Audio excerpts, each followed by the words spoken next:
La Côte d'Ivoire et le Ghana n'ont pas réussi à convaincre l'industrie du cacao sur l'instauration d'un prix plancher de 2600 $ la tonne.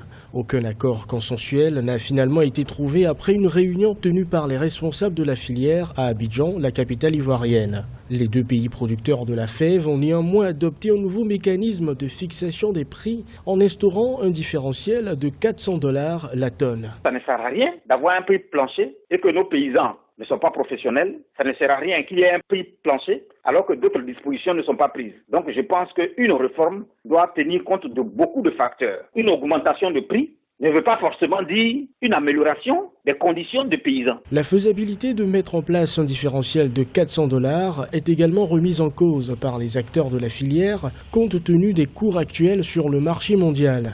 Les deux pays producteurs ont donc décidé d'initier de nouvelles rencontres avec les industriels. Au niveau du producteur, il y a les coûts à supporter. Et donc, si nous voulons aider les producteurs, si nous voulons que les producteurs aient un revenu amélioré, il faut penser au coût marginal de production. Et quand on parle de coût marginal de production, ça veut dire qu'il y a un coût qui permet aux paysans d'avoir un maximum de bénéfices.